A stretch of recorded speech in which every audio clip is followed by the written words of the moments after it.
Inkunzi to Revengence. Certainly it was something. Some would call it bloated, which is accurate, but I don't care. I think it was fun. Me personally, I played in this delightful little area called the Jagged Coast, or alternatively the Gullet, because if you look over here, it's a heron's head. The story I am here to tell is that of the War of Erwin Unification, between the shattered Hregdom of Toite Erwa and its allies and vassals and the rising Caridwen Senate. It was a bloody war, long and drawn out and ultimately spiraling into chaotic nonsense, causing ripples along the entire coast. But first, some context. After the First Kiar, also known as the Bug War against, who could have guessed, a bunch of giant bugs. Don't worry, they're not sentient. Probably. The Hregdom of Toite Erwa found itself thrust into an era of unprecedented peace and prosperity. As time went on, however, the Hregs grew fat and lazy, and slowly, over 100 years or more, various clans clamoring for war split off in all but name.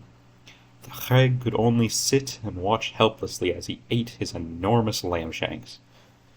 At the same time, the more mercantile Caridwens, ancient rivals of the Erwins, benefited less from this prosperity, but perhaps more sustainably.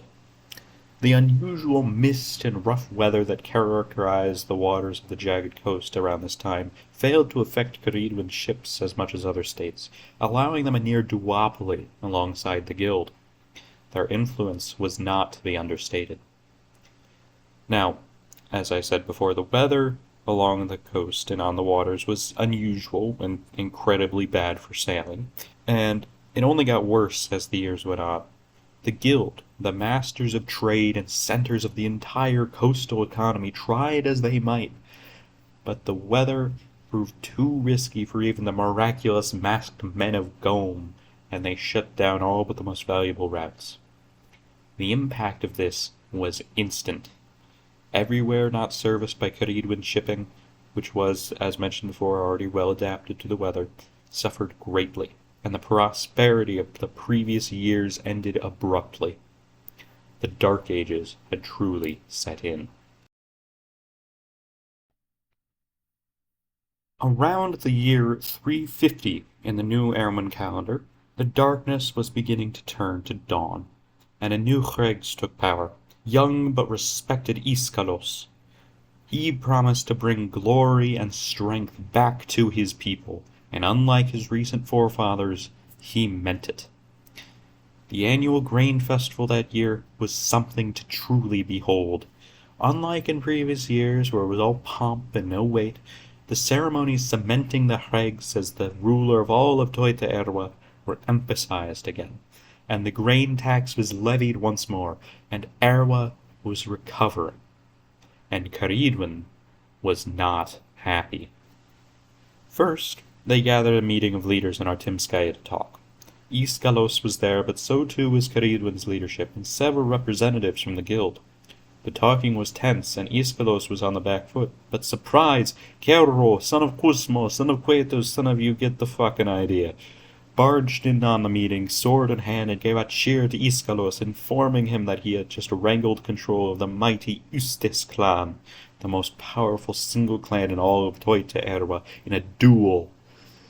Now, with an army at his back, he felt confident in the blood oath of the Aishokai to aid him, and the negotiations fell through. A few days later, Caridwen's envoys returned, giving Iskallos an ultimatum: stand down or be destroyed by the might of all of Caridwen. He declined, and Caridwen and the Guildite envoys reached for their swords and attempted a very illegal surgery on Iskallos' neck.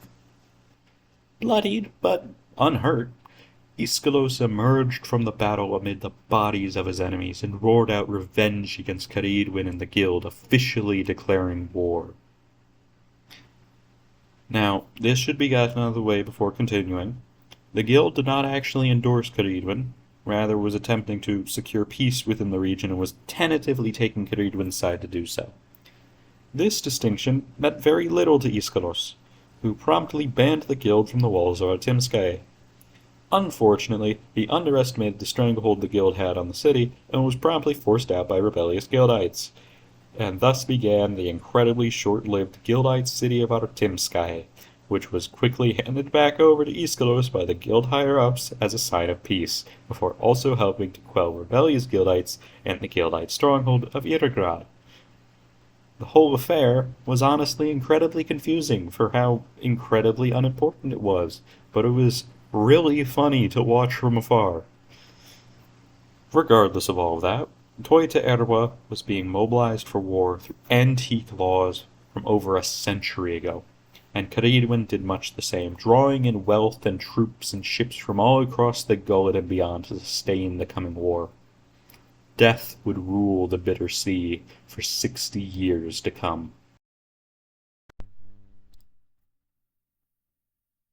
The war started off rather simply. Iskallos and Quero gathered at Kartur before turning their host northwest to Irgrad, taking it in a brief siege and handing it back to the guild with minimal damage. Caridwen, on the other hand, landed a force of about 20,000 in the ancient Erwan capital of Achat, and quickly marched on Sirkut, a valuable trading hub that had long proven itself to be a major revenue source for the Regdom. Full of merchants content to live under Caridwen's rule, fat and happy, the city fell without a fight. The nomadic forces of Toita Uste did not sit idly by either, and they charged south with their steeds towards their fellow nomads, the Halka, subjugating them before turning their sights east to the plump and rich cities of Merkam. It was then that a scheme came to fruition, and a series of Caridwen-backed revolts rose up from the Ustis clan, truly a masterwork of scheming, but foiled all too soon by the intervention of the Soholnahez nomads, vassals of the Aishokai, sent to keep its blood oath. The revolts amounted to nothing in the end, despite otherwise impeccable planning. With Irgrad secure, Iskallos and his host marched through the sweltering summer heat towards Artimskae, rallying fresh men as he went, and met Caridwen's forces at the Saka River north of Sirkut. The two armies stood there, paralyzed, neither daring to ford the river. They were too evenly matched, so they just stared and taunted. It was Iskallos that broke the stalemate. The Soholnahez had arrived from Toita Ustis as reinforcements, convincing Iskallos the time was now or never. He struck out at midnight. His army forded the river in silence. Many thousands died in the ensuing clash, and bodies choked the Saka River for weeks. Despite the great discipline of Caridwen's pikemen, they were ultimately overwhelmed by the meticulous and determined light horsemen of Erwa.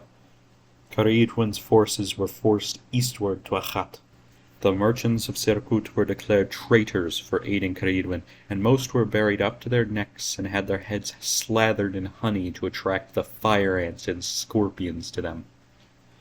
Considering what the Erwans normally do, this is considered a tame punishment. This chapter of the war ends with Iskallos charging his wounded army into the bleeding host of Caridwen at the ancient city of Achat. When the dust cleared, Iskallos was victorious, and Caridwen was thrust back across the bitter sea.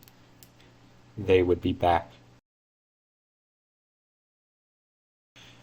Things remained peaceful for a time, but in the year 370 in the new Erwan calendar, things began to heat back up. The Principality of Akali, a small princedom with a long history, which had sat out the First War, officially sided with Caridwen after long negotiations, putting Caridwen back on the mainland in the north. Iskallos was no fool, however, and he knew well in advance of the coming renewal of the war and was prepared. In a swift act of aggression, as soon as the deal was struck between Akali and Caridwen, Soholnahez troops charged south and shattered the humble princedom.